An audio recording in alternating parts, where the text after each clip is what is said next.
नाशिक महापालिकेच्या राजकारणात सध्या ऑपरेशन टायगर आणि नगरसेवकांच्या संभाव्य पक्षांतरांच्या चर्चांना उधाण आले आहे.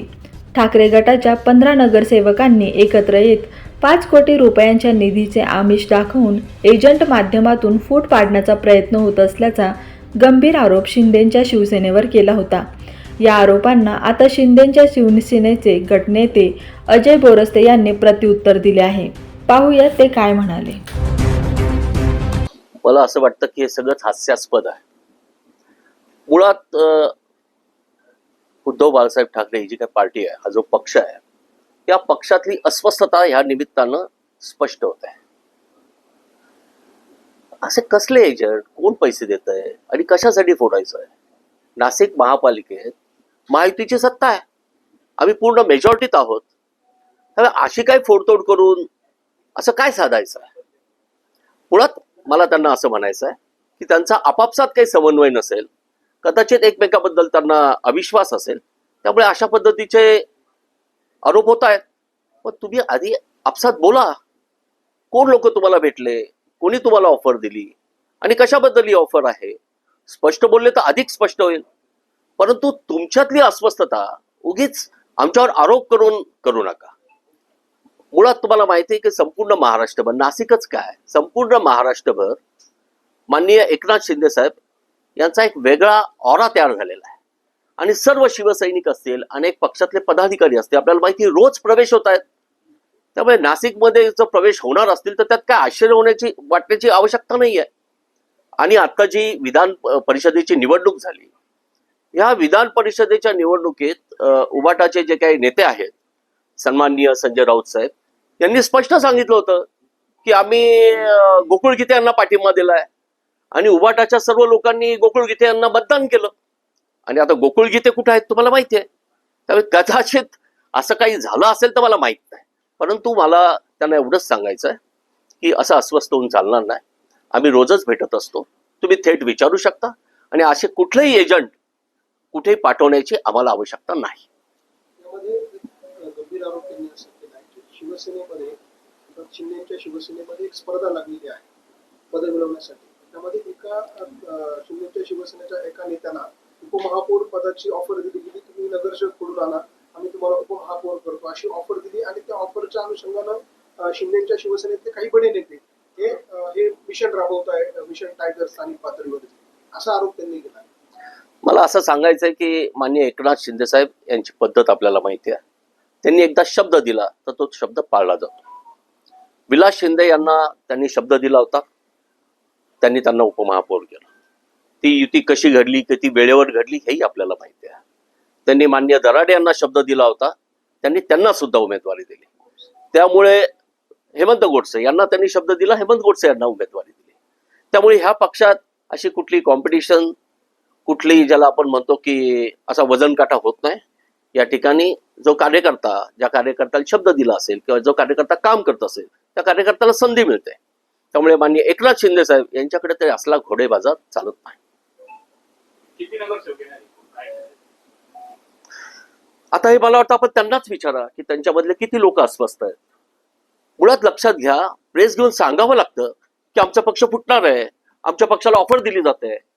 यापेक्षा दुर्दैवी काय असू शकतं ना.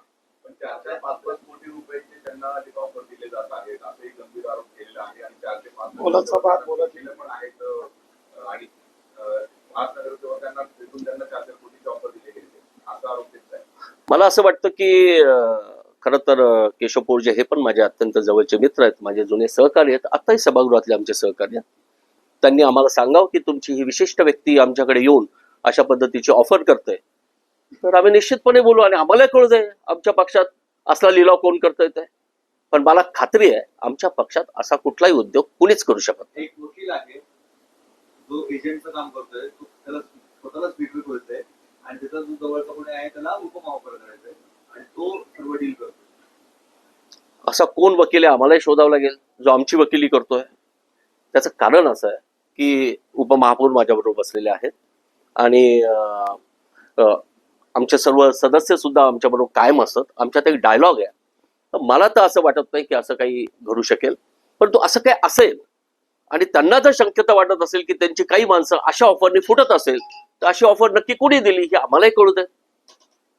माझं त्यांना खुलं आव्हान आहे की त्यांनी सांगावं की ही व्यक्ती आहे, या व्यक्तीने आमच्या ह्या व्यक्तींना ऑफर दिली आणि आमच्या ह्या व्यक्तींचा कल हा शिंदे सेनेकडे आलेला आहे, शिवसेनेकडे आलेला आहे. पण मग नगरसेवक येणार आहेत का? हे सगळं जरी असं- बघा, मला असं वाटतं की साधारण मी तुम्हाला नाशिकच नाही, मी तुम्हाला सांगितलं की महाराष्ट्रभर साधारण परिस्थिती अशी आहे.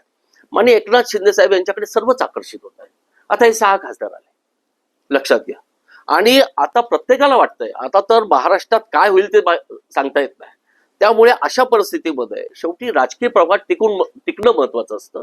आणि सगळ्यात महत्वाचं शिवसैनिक हा माननीय हिंदू हृदय सम्राट बाळासाहेब ठाकरे यांना मानणार आहे, त्यांच्या विचारांचा आहे. आणि त्या विचारांवर जर आज कोणी काम करत असेल तर ते माननीय एकनाथ शिंदे साहेब करतायत. आणि त्यामुळे आमच्याकडे कोणी येत असेल तर त्याचं स्वागत आहे. तुम्ही आता गोकुळ विटेंचं नाव घेतलं, त्यांना उघड्याने मतदान केलं, ते कुठे आता ते बघा, त्यांच्या माध्यमातून नाही होते. मी तुम्हाला हे सांगितलं की मुळात ह्या पक्षाचं तुम्ही बघा, उभाटाचे जे प्रवक्ते आहेत, जे नेते आहेत, माननीय राऊत साहेब यांनीच सांगितलं ना की आम्ही गोकुळ गीतेंना पाठिंबा दिला आणि ते निवडून आले. तर त्यांच्या पाठिंब्यावर निवडून आलेला जो उमेदवार आज शिवसेनेबरोबर आहे, एकनाथ शिंदे साहेबांबरोबर आहे, तो कुछ भी हो सकता है. शिवसेनेच्या ठाकरे गटाच्या पाठिंब्यावर निवडून आले, तो उमेदवार त्यांच्यामुळे पडला. तुम्ही बघा, मी तुम्हाला आमचा उमेदवार का पराभूत झाला याचा आम्ही हे करतोच आहे. पण आता त्यांनी पाठिंबा दिला त्यांना आणि ते उमेदवार कुठे आले, इकडे आले. याचा अर्थ त्यांनी पाठिंबा दिला, आता त्यांचा समन्वय चांगला आहे दोघांचा. त्यामुळे कदाचित बघा, मला असं वाटतं की मनच खात असतं, परंतु मला पूर्णपणे खात्री आहे अशा कुठल्याही एजंटशी शिवसेनेला गरज नाही, अशा कुठल्याही ऑफरची गरज नाही. हा, एकनाथ शिंदे साहेब यांच्या कामाचा जर आपण राबता बघितला तर सामान्य शिवसैनिकापासून तर मोठा पदाधिकारी सुद्धा शिवसेनेकडे येण्यात इच्छुक आहे. त्यात कुणी असेल तर मला सांगता येत नाही. वैयक्तिक अजय बोरसेंच्या संपर्कात किती नगरसेवक? सर्वच आहे, 122 आहे, सर्वच आहे. अहो, ते आमचे सहकारी आहेत ना, रोज भेटतो आम्ही. याचा अर्थ काय फोडाफोडी करतो का? मुळात लक्षात घ्या, एकदा तुम्ही निवडणूक जिंकून आल्यानंतर तुम्ही एकत्र काम करतात, सभागृहात अनेक विषय तुम्ही एकत्र मांडतात. आणि केशव सुद्धा माझा अत्यंत जवळचा सहकारी आहे.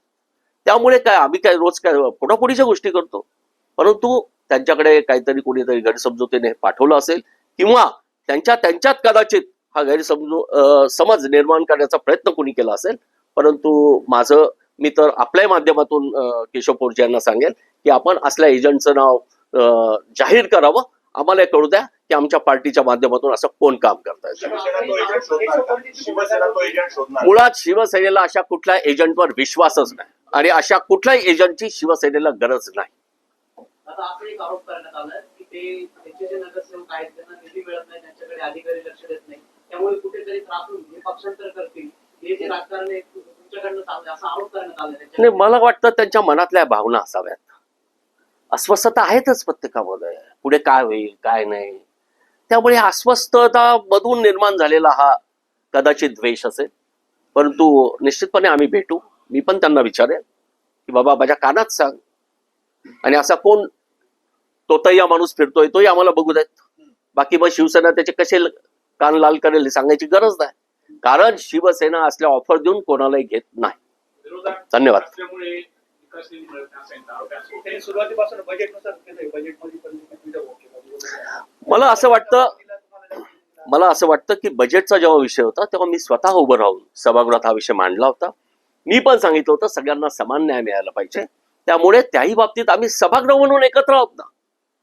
आता शिवसेनेनं मागणी केली आहे की स्वतंत्र महासभा घ्या या सर्व या विषयांवर. या विषयात उभाटाचा सुद्धा आम्हाला पाठिंबा आहे, राष्ट्रवादीचा आम्हाला पाठिंबा आहे. थोडक्यात सभागृह म्हणून, नाशिककर म्हणून आम्ही एकत्र आहोत. त्यामुळे मला तरी असल्या कुठल्या तोडफोडीची गरज वाटत नाही.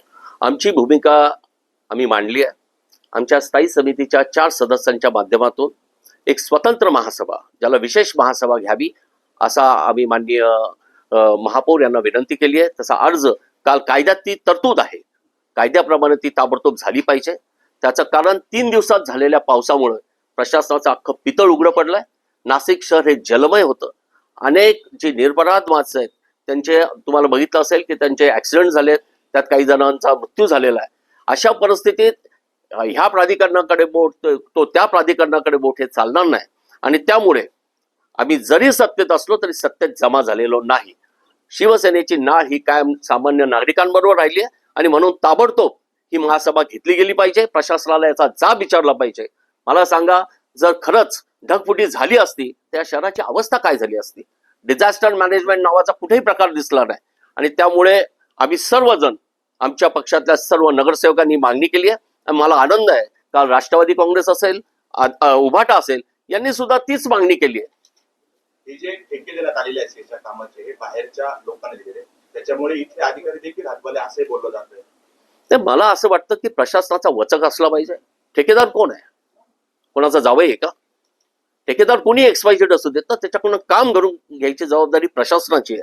आणि त्यामुळे प्रशासनालाच याचा जाब विचारला जाईल. तुम्ही ज्यांच्या सोबत आहात भाजपचा ऐकून प्रशासनावर अंकुश नाही, ठेकेदारांवर अंकुश नाही असं म्हणतात. मला असं वाटतं की जेव्हा तुम्ही बघालच ही जेव्हा महासभा होईल आणि जेव्हा मी हा विषय मांडू, तर मला असं वाटतं हा विषय कुठल्या पक्षाचा राहणार नाही, हा विषय नाशिककरांचा असेल. आणि मला खात्री आहे की भारतीय जनता पार्टीचे सुद्धा सगळे नगरसेवक हे त्यांच्या त्यांच्या भागातले प्रश्न घेऊन समोर येतील. आणि त्याचं कारण आहे, ह्या 3 दिवसात नाशिककरांनी सहन केलं हे यापूर्वी कधी बघितलं नाही. हे रामायण सारखं आपलं राजीव गांधी भवन हे पाण्यात होतं. गंगापूर रोड सारख्या भागात गुडघाभर पाणी होतं. काय परिस्थिती आहे? आणि अख्खं शहर खोदून ठेवलंय. जे सिंहस्थाचे कामं आहेत, तिचा जर बार चार्ट बघितलं तर 10-15% वर पुढे झालेला आहे. 1 वर्षावर सिंहस्थ आलाय आणि हा जागतिक इव्हेंट आहे. त्यामुळे यामध्ये केवळ आपलंच नाही तर आपल्या सर्वांची इज्जत आहे.